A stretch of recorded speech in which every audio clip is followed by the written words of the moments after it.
So,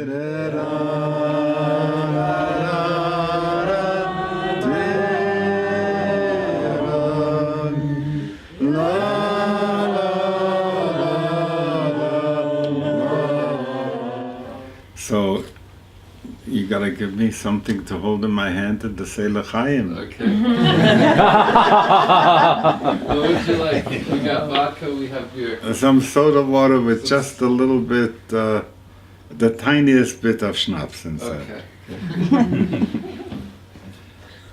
You don't want a drunken Rebbe. That's just fine, yes. Okay.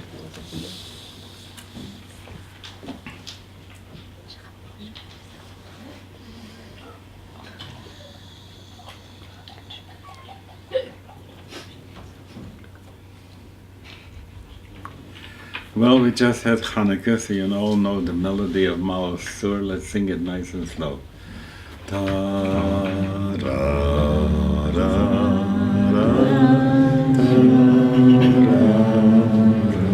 See if you can harmonize it. Ta ra ra, ti ra ra ra ra. And you can give someone else also a l'chaim. Ta ra ra.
L'chaim, l'chaim, l'chaim, l'chaim, l'chaim, l'chaim.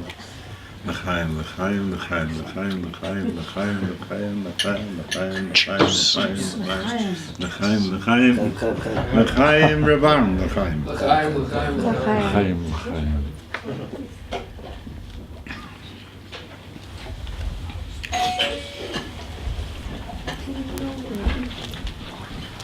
We just finished with Hannukah. I hope you can all hear me well. Can you? No, Tell you what, I'm going to take my hearing aids out so I will talk a little bit louder. And later on, when we talk with questions, I'll put them back in, okay?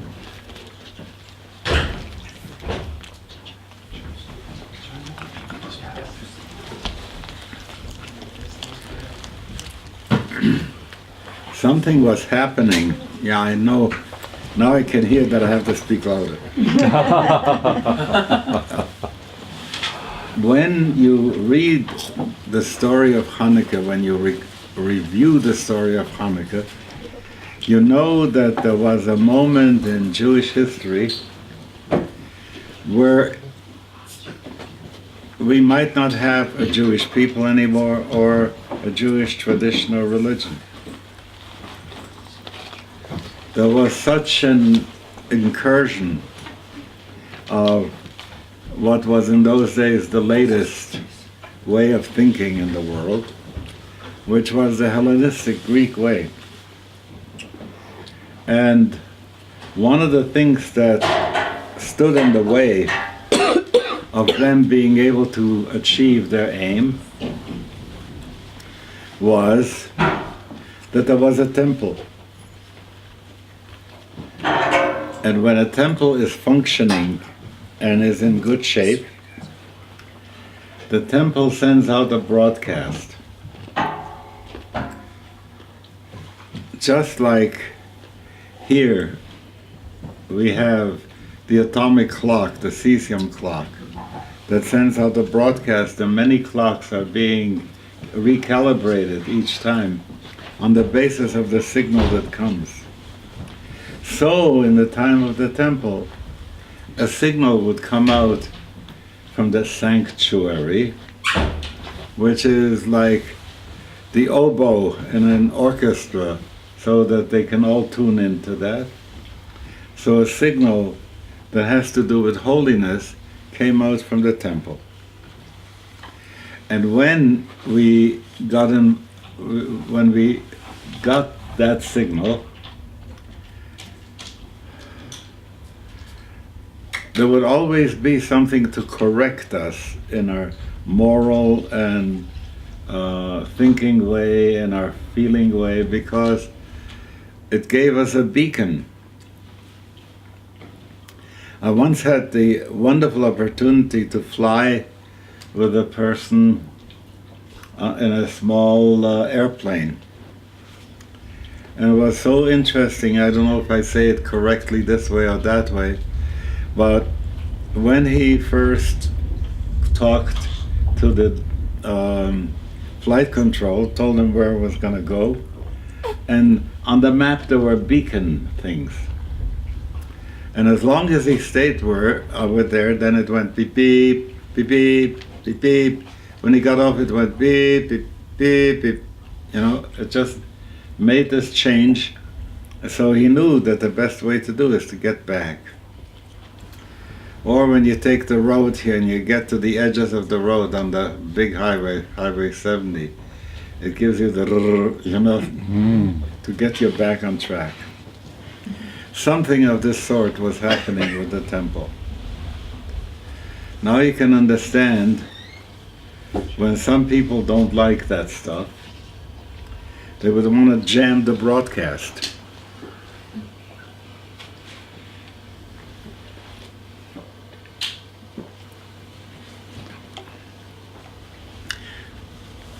And so what would happen is that a cultural shift started to take place away from the connection that we have with God through Abraham, Isaac, and Jacob, and Moses, and so on and so forth. And it took us away from there and switched us over to the Greek culture and so on. The people who were rich, who had both the money and the influence, they went very quick in that direction. To the point that there was a moment when one of the leaders of the community, in order to show his allegiance, so we are told in the Midrash, to the Hellenists, was ready to offer a pig on the altar of the temple. Our story goes that Matityahu, I'm not talking about the singer, he's a good guy, who was at that point one of the high priests in the temple, killed that guy who was about to offer that sacrifice to Zeus in the temple. And that's what started that whole rebellion. That is the story of Hannukah. When I think how close it was to the point that we would be taken over just like the Phoenicians and the old Philistines and all the other people in the ancient Near East who were close to that, and the empire of Alexander the Great, you can imagine how we would have disappeared. So here comes that moment, and people stand up and they say, I will fight for this particular way because the world needs it. God needs it. So my challenge to you tonight is,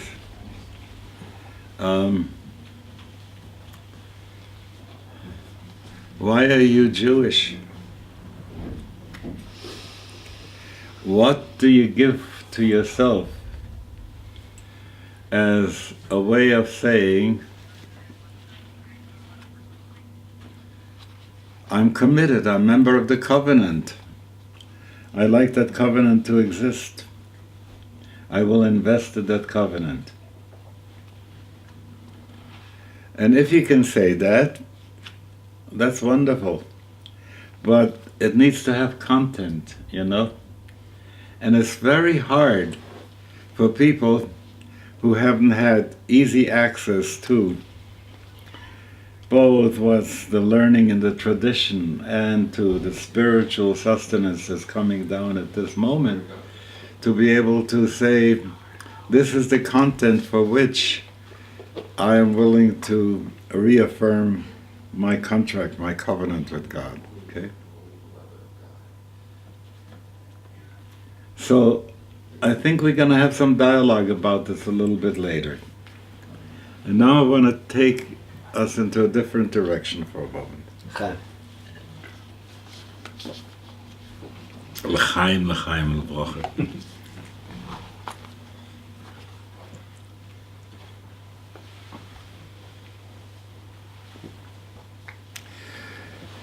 If someone were to ask me today,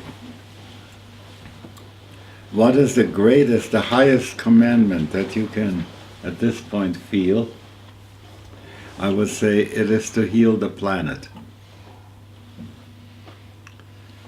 There isn't a greater and stronger commandment, to my mind, than this one. If you can imagine how vast this universe is, and despite the fact that they have found some, what do they call it?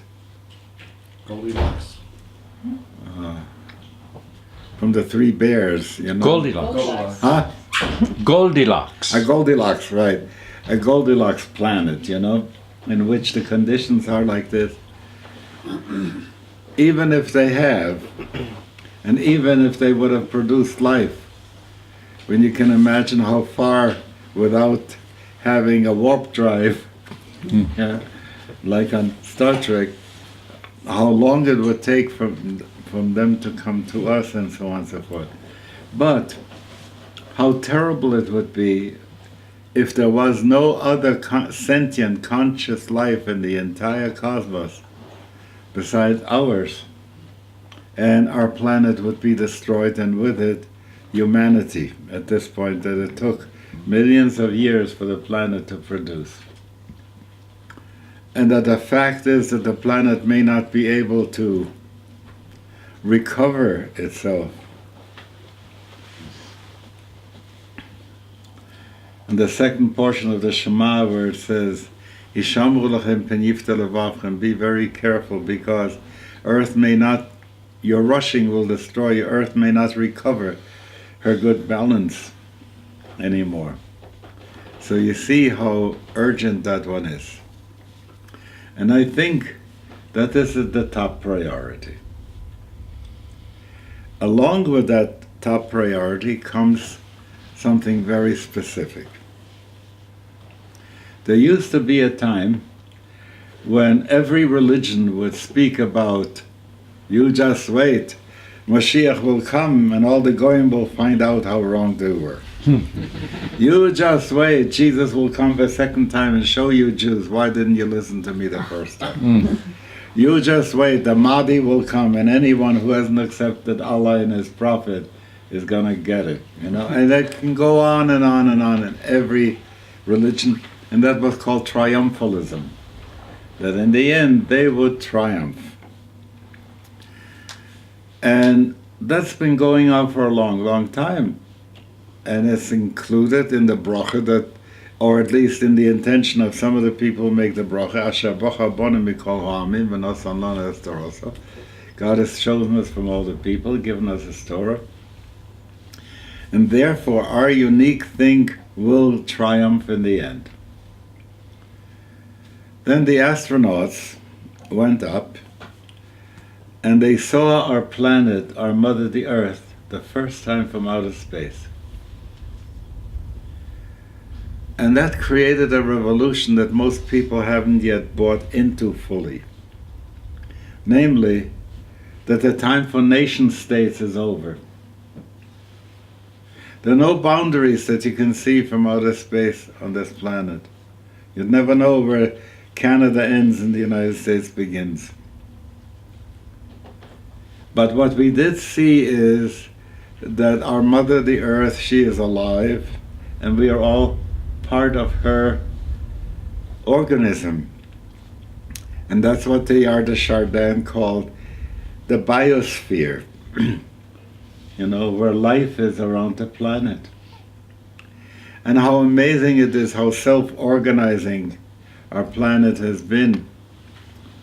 That the seawater never got more salty than it is, and you could go on and on for how nature has self-regulated herself as if she had a conscious mind of her own, and what would I say, just what an organism is. Then the question comes, why did our mother, the Earth, generate religions? Because it's all over the place, whether they are animists, or they're people involved in candomblé, or in Hinduism, wherever you were. You could see that every place has something that has to do with coming up from earth and bringing people to an awareness, and it's coming down from heaven, as it were, as a revelation, as an enlightenment for them. Why did our Mother the Earth create that? Because it needs us, like every religion is a vital organ of the planet. If you were to cut out the liver, the body couldn't live. If you cut out the kidneys, the body couldn't live. So you have to understand that we are no longer in triumphalism. We are in a place where we have to say, how do we heal the organism of the planet? And the answer is, we have to find out which organ of the organism we are.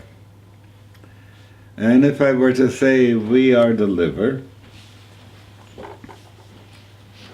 then it would be foolish to say that the whole body should be liver. But the same way, it's very important to recognize that if the liver is healthy, the kidneys and the lungs are also going to be healthier. In other words, if we have a healthy Judaism, the likelihood is that it also helped Christianity and Islam, because Islam right now is never very inflamed, There's an inflammation going on, but every one of the religions has the same thing. We have the same problem in Israel with Haredim who are making it difficult for other people. And the same thing is wherever you go. So healing is really necessary, and we need to see what we can do about that.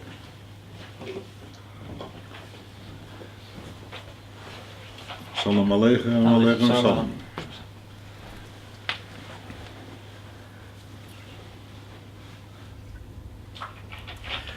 So I think I've already made a case, first of all, that the highest priority is to heal the planet, and the second priority is to heal Judaism so that that vital organ that is Yiddishkeit should be healthy, and then that health could influence the rest of the world too.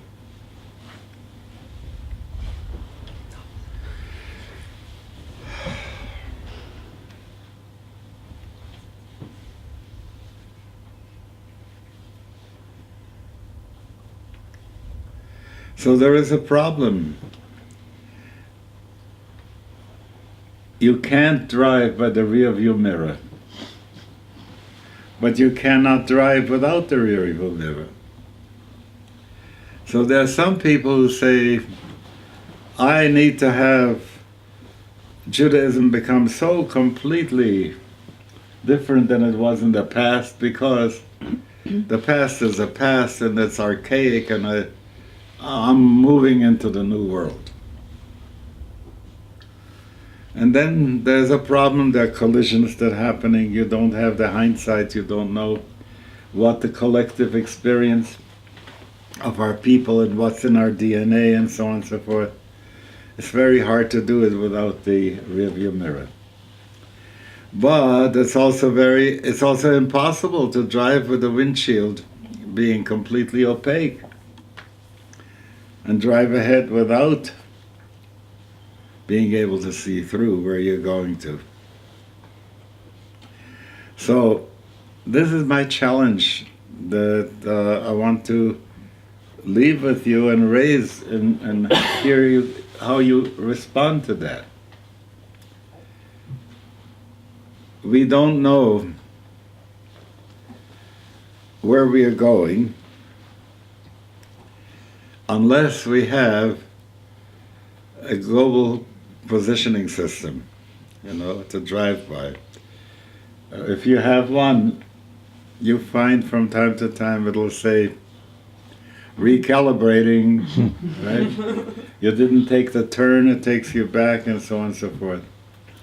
I think what comes down for us, which is constant, which is just the global positioning that comes from Torah min hashamayim, as Torah is coming down from heaven even now, that's the global positioning system.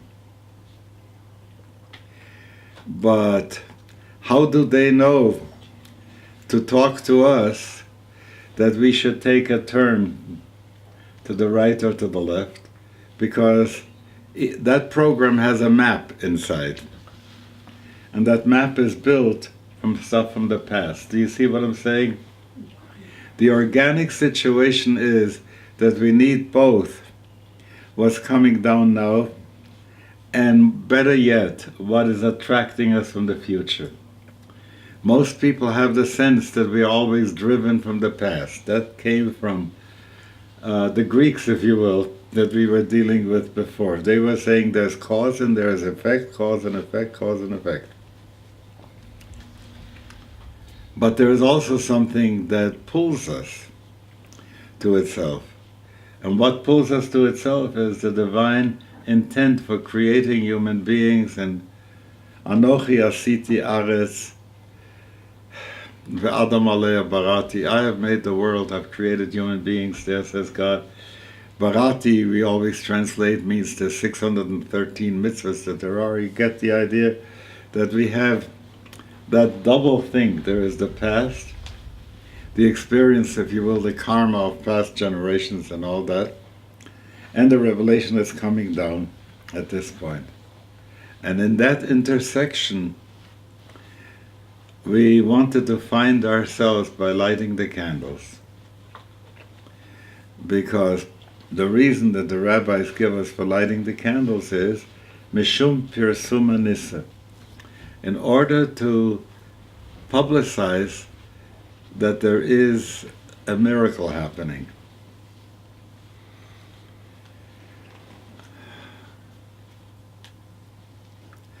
Every one of the politicians is trying to show how if we listen to them, things are going to be good. At the same time, we all know that nobody has an answer right now. There's a lot of ego pulling this way and putting that way on their end. And what we need to do is to be open to the tachlit, to that end call that is pulling us closer, that says, come, come, come. This is the direction you have to go. Which brings us back to the beacon that came from the temple, from the Beis HaMikdash, and we have to find that in ourselves now, instead of expecting that to come from the outside. So I've said what I want to say, and I think gave you enough to think about. And I'll put my hearing aids in, and I'll hear from you what you have to respond with. We'll sing another niggun. You read my mind. Yes, sagen Leben.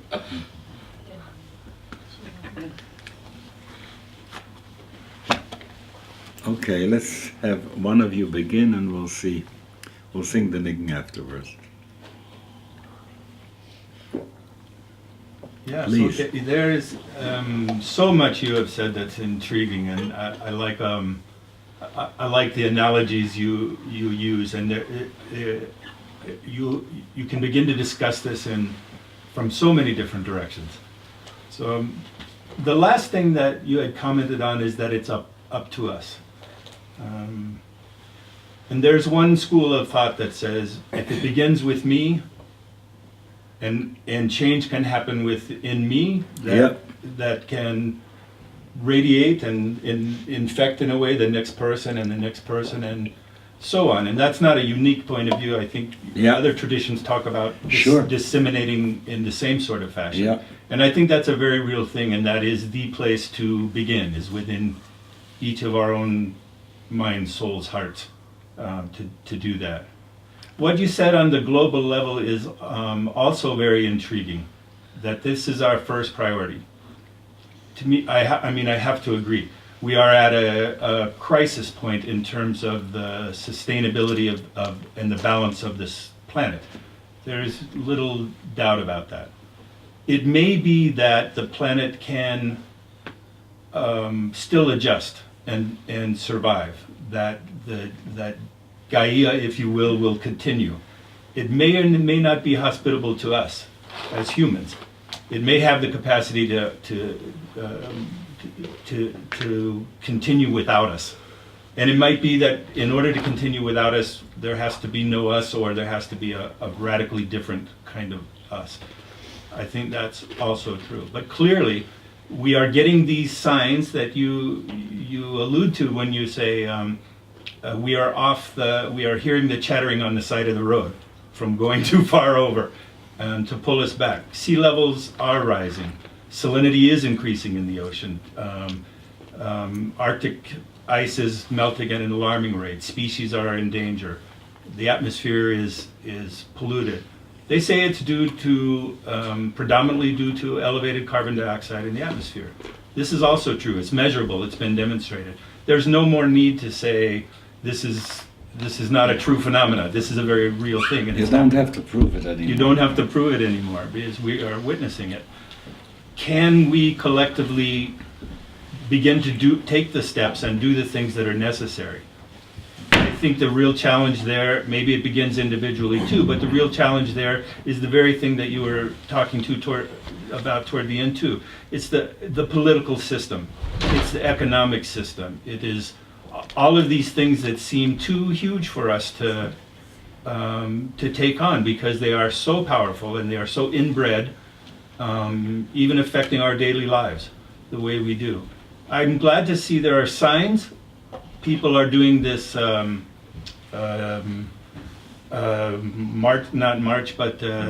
sit-in on Wall Street, whatever those things are called. Yeah, Occupation Wall Street, and it's popping up all over, and it's gaining momentum, because clearly that system that, I hate to blame it on capitalism or anything like that, but it is it just like nature itself, it's failing as a function of greed. There's no other way to say it politely. I think it's greed. How might we, while continuing to do the things inside of ourselves that are necessary for spreading light and such, how do we collectively begin to attack those very entrenched systems? Thank you. Let's wait for a moment and go into it.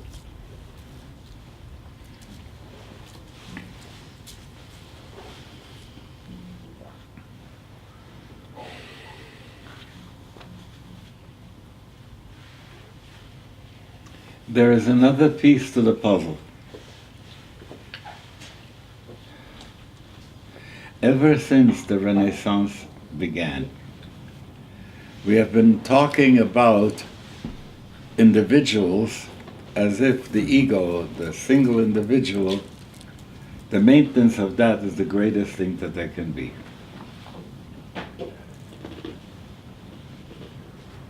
On the other hand, biology has shown us that everywhere we go, we're dealing with a community. This body of mine is a community. The planet is a community.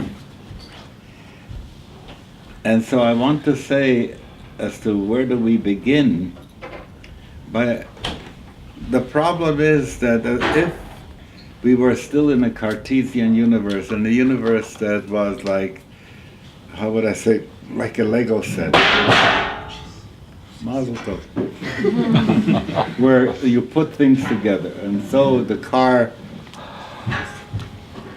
has a problem with this or with that, you exchange it and put another one in. In fact, we are even trying to do that now with biology, by transplants and so on and so forth. But the truth is that we are always dealing with that thing of community. And look what happened to community. Only 200 years ago, we would live in the same house with our grandparents. And they would give over values to us because my father and I are Oedipal enemies. But my Zayda and I are allies. So if you are 3 generations in a household and you have cousins and mechutonim, and just look at the web of relationships that we had. Then came the social mobility. We are not living in the same place where our parents are living and where our children are living, and so we are far, far away. The way in which the architecture has been especially here in Boulder, is you drive into your garage, you have a garage door opener, you drive into your garage, and you have never gone to your neighbor for a cup of sugar to borrow. You don't sit on a porch. You see what I'm saying? The whole communal element is missing here. It's missing between generations. It's missing between families. All of a sudden, so we have now Facebook, and we have Twitter, and we have all these things, which is a way of re-knitting relationships for us and recognizing that. Rupert Sheldrake, you know that name? Mm-hmm. It's a remarkable person who has been teaching us that there is a social field, the morphogenetic field, as it were, in which we participate. So it's not so easy to go with the issue of saying, let me go inside of myself and just change myself, because the self can't change independent of all that's going on here. That's the reason why it's so important to have a minyan. That's the reason why it's so important to do things together like we are doing right now. Which is, here's a man who has lived a long lifetime and gotten experience, and here are some people who would like to get, how would I say, an upload of some of that experience. And that's what I'm supposed to do, you know. She'ala vicha v'yagetcha zekeinecha v'yomru lach. Ask your father and he'll tell you. Ask your elders and they will say it to you. So I can pour over some things to you. Dor ledor yeshabach ma'asecho. Generation to generation. It goes on. And now comes another thing. We are not simple as human beings. Even if I go to the individual person, and not that we're talking about this organismically in a social way, we have another problem. I'm talking to you as if I'm talking to your cortex, to your brain. There will not be any change for any of us with information. We have, Baruch Hashem, such an overload of information right now, we don't need more information. What do we need? An attunement. Remember, as we were talking about the Beis HaMikdash, the temple sending out the thing, the recalibration. We need an attunement. Why is that? Because we are made up not only of the cortex, but we have a reptilian brain and a limbic brain. And we are all, our feeling system, how we are wired, all this is so interactive with each other. And when I'm talking with you, something happens to you too. Your mirror neurons are connecting with mine. It is not only that we are talking ideas, but there is an attunement. So when we were singing before, there was an attunement happening. So here is where ritual and celebration and Yom Tov and all and Shabbos and whatever we do collectively creates something that gives us the strength on more than one level to operate. So that's what my response is to you, and I think it's important to recognize that we are not alone, that we are just part of an organism. Okay? Thank you. I promised you a niggin.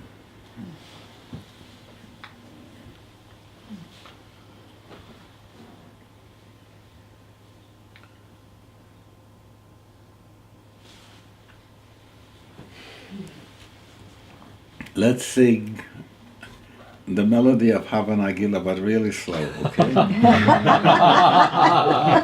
You asked for that.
Okay.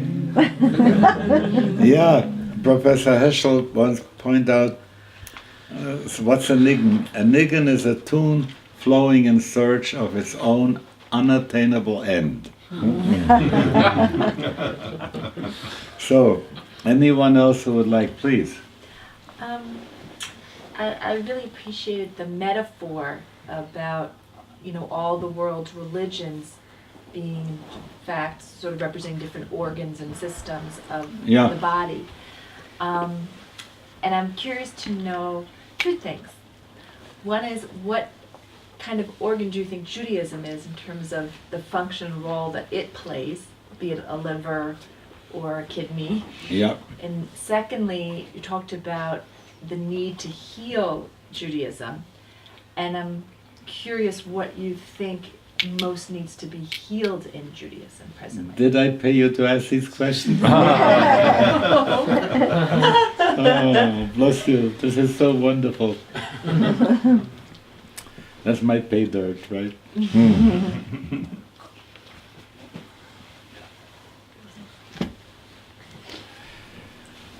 Baruch Hashem, I had the opportunity not only to study various religions, but to participate with them and to really get to see what their stuff is from the inside. And I want to say, like it says in the Davening, Kulam Ahuvim, Kulam Berurim, they're all wonderful. All that they want to do is to do what God wants them to do. V'notnim reshut ze lazeh lahakdish liyotam. They give each other permission. You sanctify God your way, I'll sanctify God my way, and so on.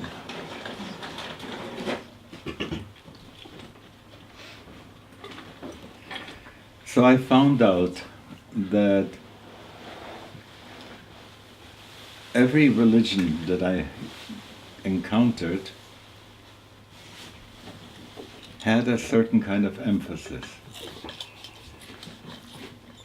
Several of them have a basis in a monastic form, and people who are renunciates. They gave up the world, as it were, and they were monks. And celibacy was required, and so on and so forth. Among all the Zen, all the Buddhist groups that are in Japan, there's one particular Buddhist group that's called the Shinran Buddhist. And here was a householder, Shin I think was his name, and he created a kind of Buddhist church for mishpachas to come and so on and so forth. And it's really unique because most of the time you hear about the Zen and the Bong and all that stuff. We are a householder religion. And that's so important. When you go back and see Yaakov Avinu, when I think about his life, how he always had to work so hard, he had to overcome so many things and have tzoros from the kinder, and so on, and stands in front of Pharaoh, and Pharaoh says, "How old are you?" And he says, I'm old, I've had enough in my life, I've had plenty of tzoros, So I think of him, I think of Moshe Rabbeinu, and think of someone who went to the best schools that Egypt had to offer at that time, to the Harvard, the Yale, the MIT of Egypt. And then he went to Don Juan, in the desert. He found Yisro, his father-in-law, sort of a desert sheikh and shaman. And that's part of the preparation the Rebbe Zalman wanted him to have before he made him So he had everything from the conceptual, intellectual stuff all the way to the shamanic thing of how to work things with earth.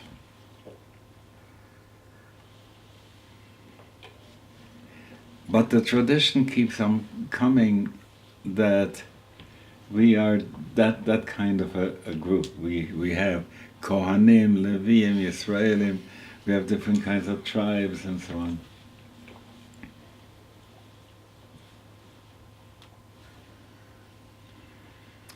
And this continues until it reaches us to this day. But we have experienced a real break. Not only we, but other people have also, but our break has been really terrible. When you think of the geniuses that we had when it came to the spiritual life, to davening, to meditation, to being really in touch and dveikut with God, and then the break came and they were killed. And people came to America. Some came earlier, some came after the Holocaust, and all they had to worry about is what kind of schools are we going to make for our kids, where are we going to get kosher food, so on and so forth. They had to get the infrastructure together. So for many of you, the nourishment for your soul has not been so easily accessible. Because people were trying to give you, first of all, what you needed to know of history, teach you Hebrew, a little bit of the language, all the stuff that you had to get. And there weren't too many people who were attuned to dveikut, to being close to God, to give that over to you, because it can't be given over in words. You have to be present to where someone is davening with a certain kind of depth, and then inside of your body, like one violin to another, you tune up to the other being who is in that place, and that is like the enzyme that keeps your inner growth toward holiness going.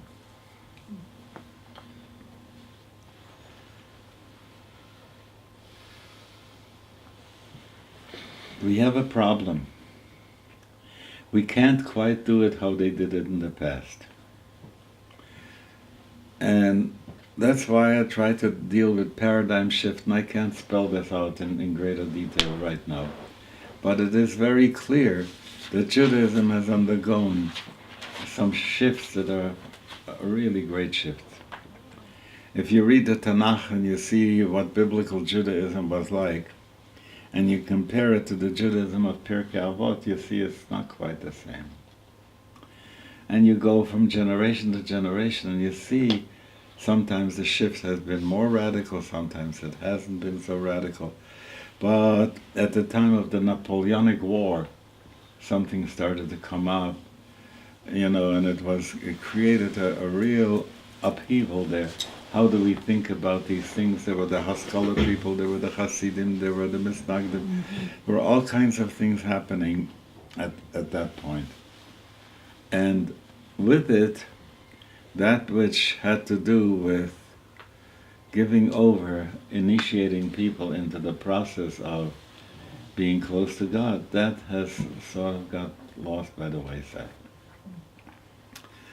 So, we have a job to do. First of all, to become healthy ourselves, which means that we have to check out what's the best way to do Shabbos now? What's the best way to do kosher now? I'm so happy that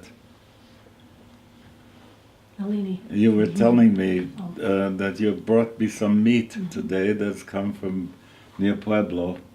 And there are some people who are doing compassionate shechita of animals that have been treated right and eaten the right stuff and so on and so forth. And I want to say, look, it's beginning to grow, it's wonderful.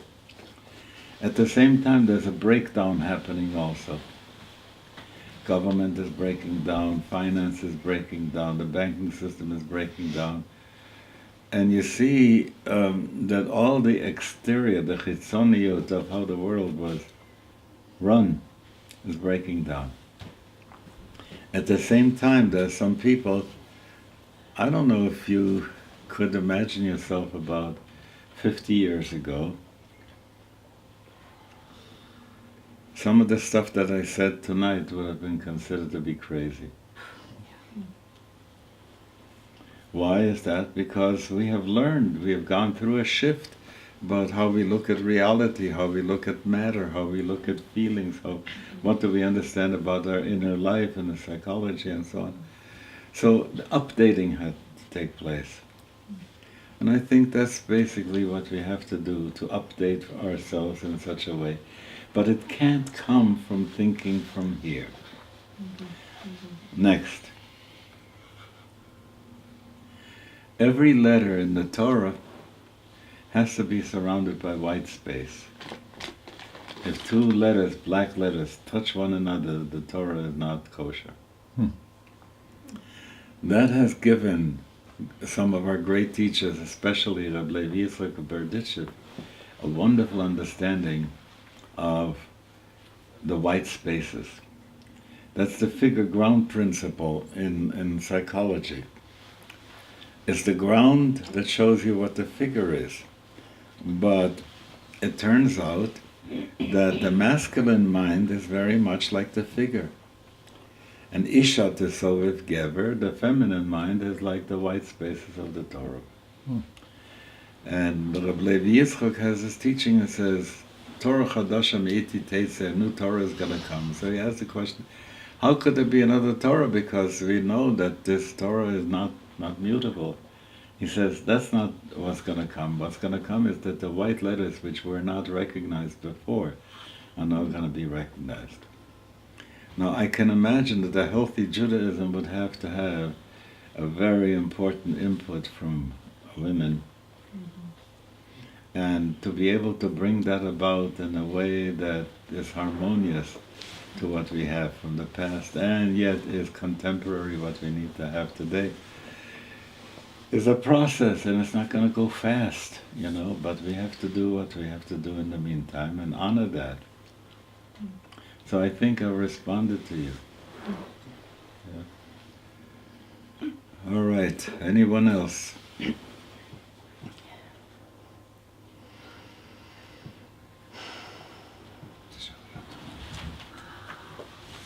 Yeah, Huh? I'll have something Please. to say. Well, I was thinking, I'm not sure if this thought is fully thoughtized yet, but I like that word. I was thinking you were talking about Hannukah, and one of the mitzvot that comes out for me during Hannukah is putting the Hannukah in the window so that everyone can see it. And I've been thinking a lot about perception recently, because we were spending a lot of time down at Occupy Denver. Ah, Baruch Hashem, yes. And we built our sukkah down there, and we had people come, and we were, being really open with our mitzvot, and Hanukkah's this time to bring it out. Sure. And I remember at Occupy Denver, a lot of the perception was about, well, what can we capture on television, on TV, like the media or the other people with their cameras. And there was violence, and there was, as long as we can just get a snippet of a police officer being violent towards somebody, then the perception will be that, whatever. They're unfair and we are fighting for our lives. Right. And then I'm thinking about also what how we're going to shift Judaism, in the beacon, and where does our religion need to shift as far as perception of the world, because it seems like a lot of wealth and money has been held up in some wealthy Jews in the world, and the perception, at least that's the perception. Whether that's true or not, it's unclear, but I definitely know that there is some really, really wealthy 1%ers that are Jewish and that are observant Jews, and so that kind of perception gets me thinking, what is our job as far as showing our Judaism to the world and helping to shift that perspective, and I know my grandparents, they hid that they, basically hid that they were Jewish. Like it wasn't really something that they wanted everyone to know about. And now I'm wondering, like, what phase are we in now, as like the third generation, out. Like how can we help to, whether it's maybe building our sukkot outside from our backyards, in public spaces and stuff like that. I just want to say, could you go into, it's not so easy, into the original motivation that made you want to join what you're doing? What gave it to you in your heart and in your soul that urged you, I need to be there and I need to do it in this way? The question that you're asking right really now, or your response, is as a result of that commitment that you made when you felt that in your heart. So I want to say that this is how mitzvah works. The mitzvah, it wasn't comfortable what you did, and you're not getting special money and a reputation and all the ego things that people would get for doing what you're doing. You're not getting that. Why are you doing it? Because you could not do it, Which is how a mitzvah comes. The mitzvah is right in there telling you, I have to do it. I feel that this is what we need to bring back to us in general. To spend some time close to ask, Ma Hashem Elokecha shoel me'imach, what's currently being required of me and what mitzvah speaks to me? I remember a beautiful thing. Professor Heschel was walking down the street on Broadway in New York, and there was a street preacher standing on the corner, and he says to him, "Are you saved?" And Professor Heschel stopped and says, "That's not my question. My question is, what's the next mitzvah?" I thought this was such a wonderful response, because when people come back to the place where they feel, that's a mitzvah and I want to do that mitzvah, I want to say yes to God prompting me to do that. If we can bring this back to our observance, to our, to how we do Shabbos, how we do kosher, that we should feel again the mitzvah behind that, that's very important. Hey, Rabbi, give me a refill. What would you like? Same thing. Same thing? Not too much. Just a thought of vodka.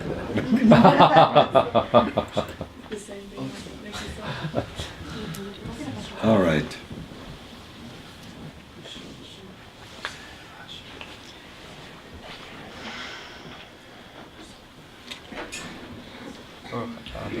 Who knows a good Shlomanigen?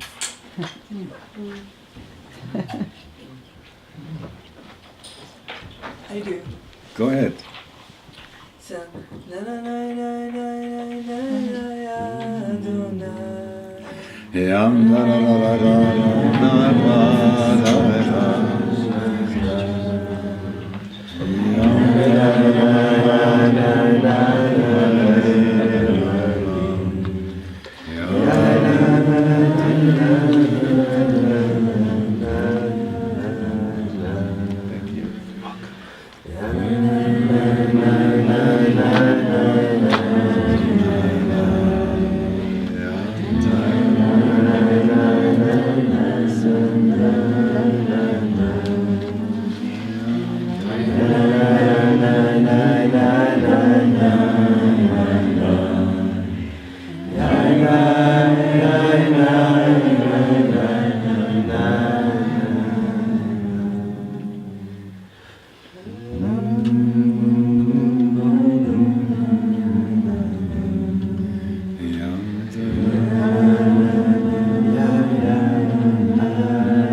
like you to try something. We're going to take another few minutes being quiet and go and get in touch, if you can, with that place of the Mitzavet, where the command comes from.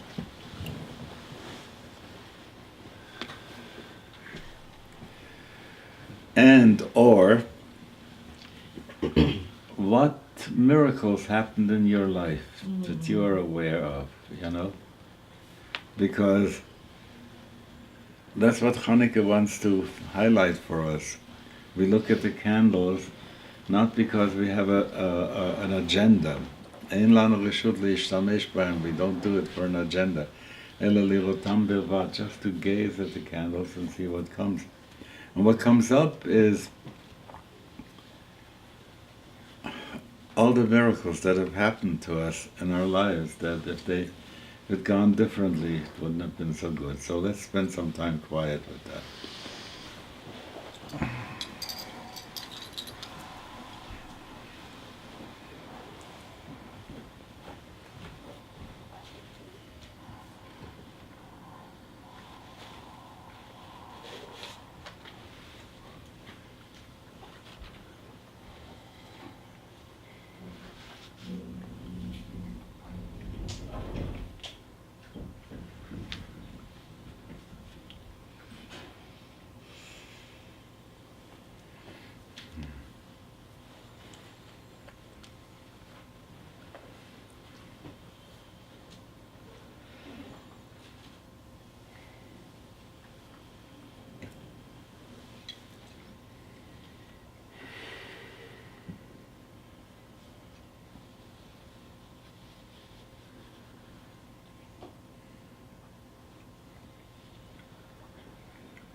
Anyone who would like to share something, please do. Yes, Reb Michael. Life is a miracle. Say it again. Life is a miracle. Mm-hmm.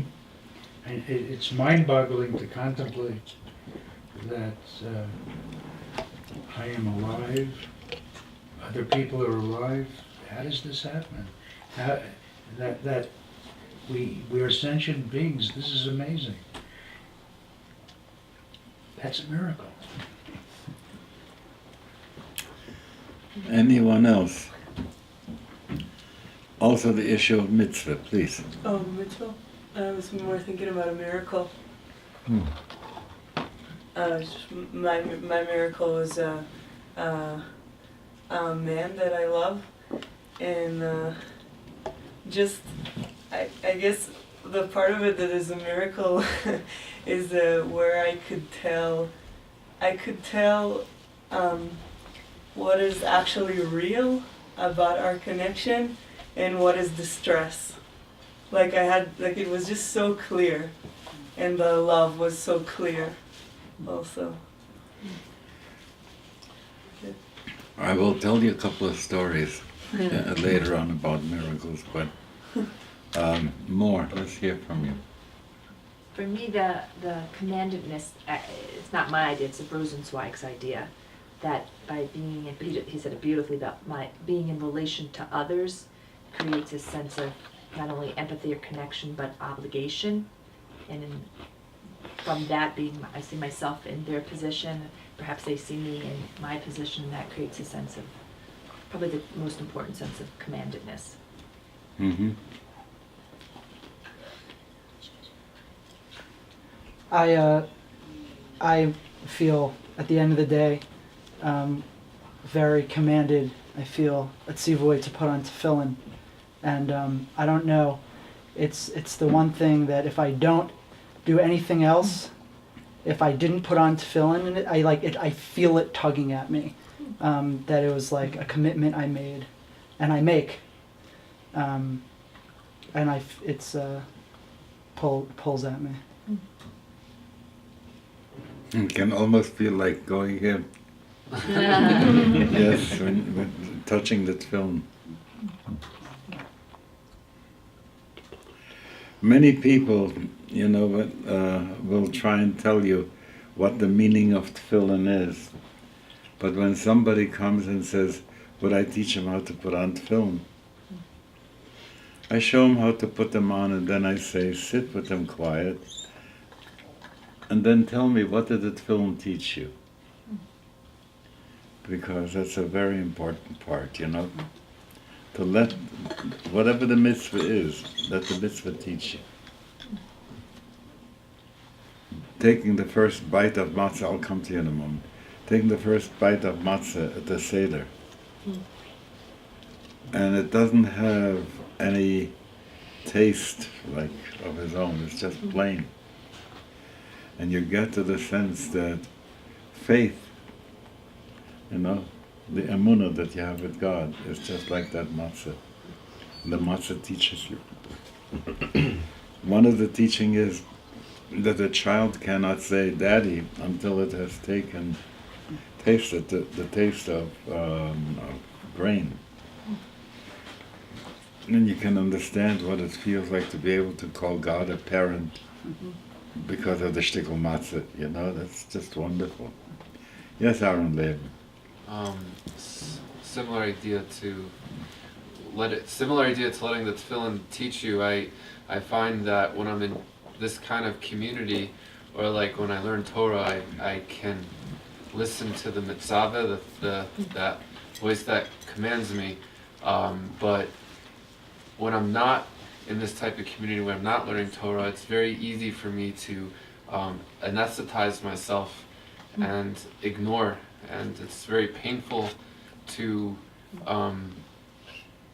it's very easy to numb myself, and it's very painful to not numb and to wait for that call, I find. And that's what comes up for me when I...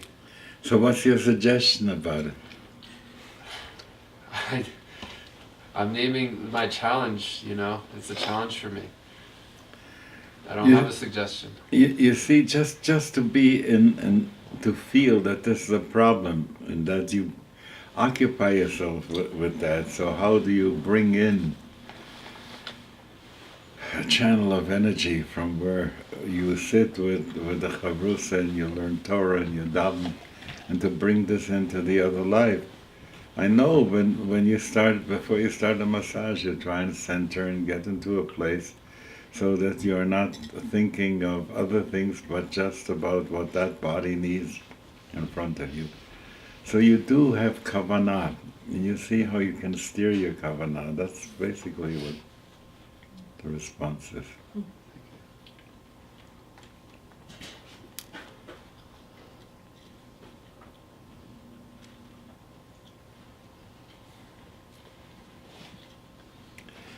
Okay, so here comes the story. My energy is not, my battery is beginning to run down, so I'll tell you a Maisa. Professor Heschel says, a Maisa is a story in which the soul surprises the mind. That's a wonderful definition. A Maisa is a story in which the soul surprises the mind. The whole business of lighting the Hannukah menorah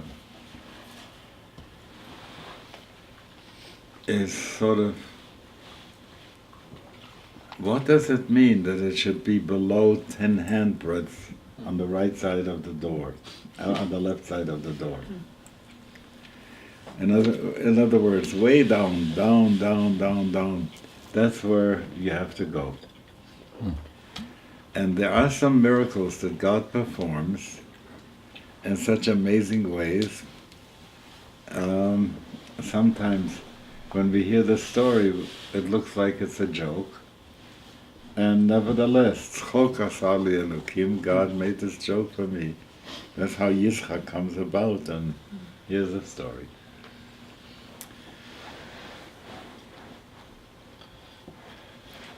Spain was a wonderful time for many Jews before they took over and they threw Jews out of Spain. We got along fine with the Muslims and with the Christians, and it was a golden age, how we describe it. You can understand the setting in which the Zohar comes to us. Remarkable time. But when they threw us out from there was a couple. They were children, their parents had to leave, and some of them went on the Mediterranean. They started out toward Greece, to Turkey. Along, they made their way to Israel, to Eretz Israel, and they come to the holy city of Tzfat. A man, Jacobo Yankele, and his wife, Esperanza. In Yiddish it becomes Sprinze. Esperanza means hope. So this Jacobo and Esperanza come, and the first Shabbos, the rabbi of the shul in Tzfat, he's about 60 years old, is already an older man, gives a talk about, it goes something like this. El Señor Dios, Pan, Semana. This guy hears all these words put in because their Yiddish is Ladino.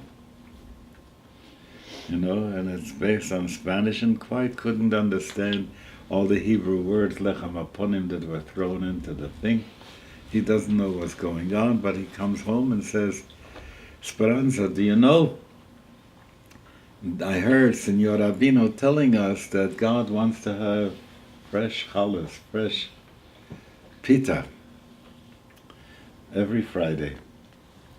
You are such a good baker, and we are so grateful to God, what God has helped us with our lives, that now finally we have a place where we don't have to be chased around anymore. So why don't you bake 12 of them, and I'll take them on Friday morning and offer them to God. So it happens, she really works hard and puts in lots of kavanah and bakes them up and wraps them into a cloth, a nice white cloth. And Friday morning, he tiptoes into the shul, there's no one there, he walks up to the ark and it says, Señor Dios, I'm bringing you the bread, my wife, my Esperanza, baked it for you, so you should really enjoy it. And opens up the Yom Kodesh and puts the 12 loaves inside, and closes the Yom Kodesh, steps back, and is very happy. He can't wait to see Shabbos morning when they open up the Yom Kodesh to see if they're all gone. He goes out and the shamus comes in, and he is beginning to sweep the shul, and he feels, he didn't get his salary for a while, and what is he going to give his kids to eat, and they didn't have enough for Shabbos, and he goes up to the ark and says, Dear God, I don't want to be anything else but a shamus. I really want to serve only you as a shamus. But what can I do? I don't want to have to quit being a shamus. Please do a miracle. I believe you can do a miracle. You'll do a miracle, a miracle, a miracle. Opens up the Yom Kodesh, and there are the 12 challahs, the 12 pitos, and he takes him home. And so glad, and tells the kinderlach, 2 of them tonight, 2 of them tomorrow for lunch, and 2 of them at night after the Shudas, and 1 of these for each day of the week afterwards. Jacobo comes to shul, and they open up the Yom Kodesh, and he starts looking inside, and he sees they're gone, and he looks up to Esperanza, who's upstairs in the women's gallery, And God liked them and so on. And this goes on. So the story goes on for 30 years. Jacobo goes in one Friday morning and says, "Dear God, my poor Esperanza, her fingers aren't so good anymore, and the challahs are getting a little lumpy because she can't do so much kneading. If you would like to get them as good as they used to be, please give her a healing on her hands." And as he's about to step back, he hadn't noticed that the rabbi, who was 60 and is now 90, has overheard the whole Maisa. And he grabs him there in the back and says, "What did you do?" He says, "What did I do? You, Senor Rabino, you said God funded yours, and I've been bringing this for 30 years. He says, "God doesn't eat." He says, "He does too." And he says, "Oy gewalt never. You are so, what you did, anthropomorphism, it's such a gewaltige Avere." And he scolds him. But he says, "Then how come the challahs are gone?" So he says, "Come, let's go and hide and we'll see what happens." And the shamus comes in. "Oh, no, well, probably by now he's a bit better. His business has gone good." And he says, "Dear God, you know, I don't know, quality control up there isn't so good. The challahs are getting more quality and so on and so forth." And again, as he steps back with the challahs, the rabbi grabs him and says, "What did you do?" He says, "What did I do? I came for my miracle challahs." So he screams at the shamus for having caused this person, Jacobo, to do the Avera of anthropomorphism, which he didn't even understand why it's such a great Avera. And everybody is crying. The rabbi is crying. Gewalt, what's the use of giving sermons when people misunderstand? And Jacobo is crying, "Oh, he did this terrible sin." And the shamus is crying for a good reason too. And while this scene is going on, Reb Chaim Vital comes into the shul and he says, "My master, the Riyah Kodesh, would like to see the three of you." So they go to the Riyah Kodesh. And it's Friday morning. And he says to the rabbi, "Go home, make sure your will is in order because you will die before Shabbos and still get buried by Shabbos." He says, "Is this a punishment?" He says, "You don't understand. You were to die when you were 60. But because of the mistake that this person did, since the destruction of the temple in Yerushalayim, God didn't have so much fun as he had every Friday when he got all the malachim and all the souls together to watch the miracle as being attributed to him. And now that you have spoiled it, it's time for you to die." And to Jacobo he said, "You'll have the same mitzvah if you give him to the shamus directly." And so the thing continued. Now this story is so strange because in some way we say no miracle happened, right? You can see it in a very prosaic way. But when the Riyah Kodesh says God didn't have so much fun as he had every time when this was happening, he adds a dimension of enchantment to it. You see what I'm saying? The whole thing becomes sort of romantic, as if there is a scene that the Rebbeinu Shalom creates to have nachas for himself and for all the neshamas and so on and so forth. Many of the miracles that we would want to talk about have a way of being cynical about it. When the Torah tells us about the splitting of the sea, it says that the east wind was going all during the night. So if you want to be saying that this is not necessarily a miracle, this is just plain, you always have the way to do it. But if you put on the glasses, as it were, if you try and see it from an enchantment place, then you get to see what the miracle is really about. So the Rebbeinu Shalom creates, it says alilot, that he creates all kinds of scenes, as it were. I'll stop with just one more shtickle of Torah, and then I want to give you brachas and go home.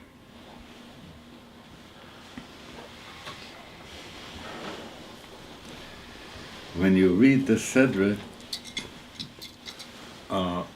you have that moment when everything seems to be lost. Joseph's officials have caught them with the cup, with the silver cup, and it looks like that Benjamin is going to be taken as a slave, that Yaakov Avinu will have it going really terrible, and none of the brothers get at this point the chutzpah as Yehuda did. And he stands up and he says, yes, sir, I know you're like Pharaoh, but let me tell you a little bit what I see, what has gone on. Do you realize what you will cause, what damage you will make to our father? And he speaks about this with this great compassion for Benjamin. And Joseph has overheard how they talked about, we should have listened to our brother when he was crying. And Yehuda stands up there to Yosef with great courage. And the Midrash tells us, the two kings are facing one another. There's the kingdom of Joseph and the 10 tribes, and there's the kingdom of Judah, and the two of them are facing each other. So Reb Zalman takes us into a place where he says, there will be a time when God is going to create an entertainment for the tzaddikim.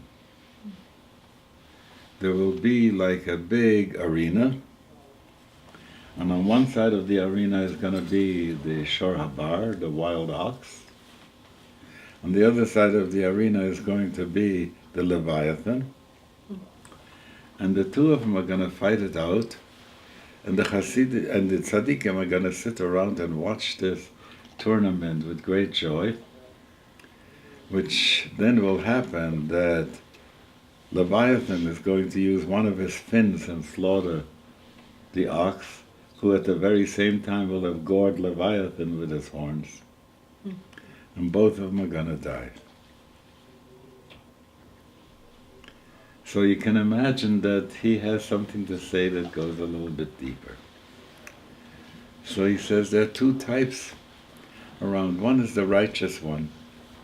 He never sinned, never did anything wrong, has the power, is in charge of things, and he says the world should be going that tzaddikim are right and all the sinners not necessarily. Along comes somebody who says, I know what sin is like, and I've turned back to God, and I've done tshuva. And yes, we did wrong. And yes, we are reconciled with God. And he stands up. So he has the ox being like Joseph, and the Leviathan being like Judah.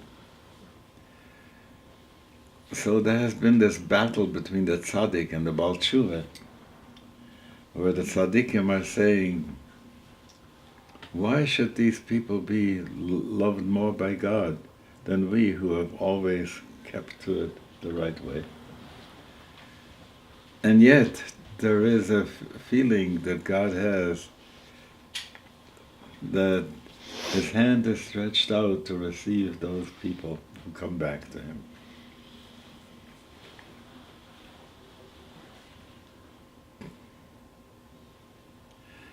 There is the moment when Joseph can't keep it in anymore.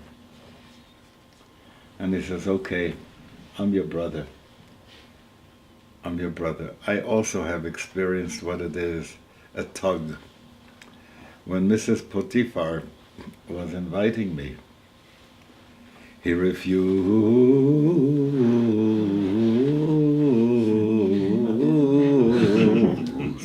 There's a shalshelis there, you know, going. In other words, you can see he was battling with himself. He had a sense of the deeper, of the darker parts, and he said,